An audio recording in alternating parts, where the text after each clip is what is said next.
কি রে? এটা কার টেবিল? ওটা কার টেবিল?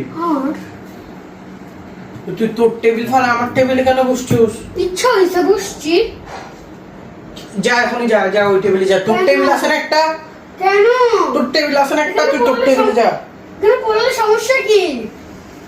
ভাই তুই ফালতু যা তো। তুই নিজের জিনিস থাকতে অন্য জিনিস কেন ধরো? ফালতু। এই কি রে, তুই ঘাপটারের মতো এখন এখানে বসে বসে কি করছিস? লিখতেছি। মানে আমার কিন্তু এখন মাথা গরম হচ্ছে। তুই নিজের টেবিল থাকতে তুই অন্য টেবিলে কেন আসি? ইচ্ছা হয়েছে। আবার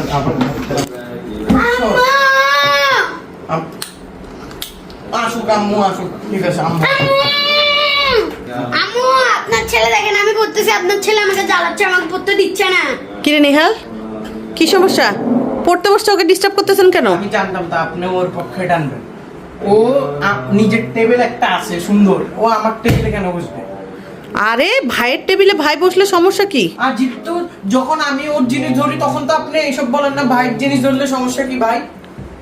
আরে আপনি কেমন করতেছেন, এমন করতেছেন কেন? একই তো ঘর। আমি এত কিছু চাচ্ছি না ওকে ওই টেবিলে যা করতে বলবো।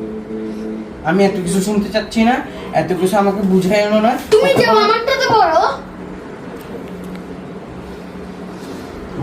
আমার কিন্তু এখন মাথা গরম হচ্ছে। আমি যে কোনো সময় যে কিছু ওর সাথে কিছু একটা করে ফেলতে পারি।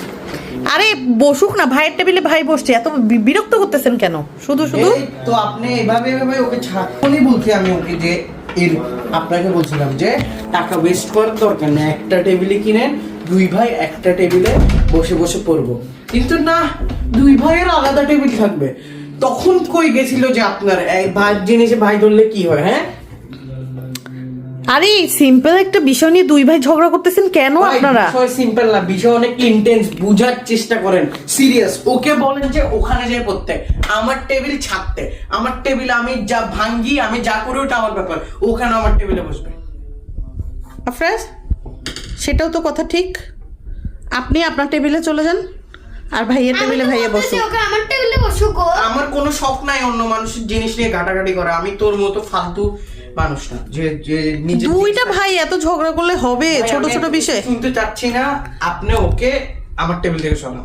আফরাজ, আম্মু আমি কিন্তু আপনাকে নালিশ দিছি আপনার সামনে। আমি আপনাকে সব বলছি, আপনার কিছু করেন না। এখন আমিই করবো, কারণ এটা ছাড়া আর কোনো কাজ নেই। আফরাজ উঠে যান।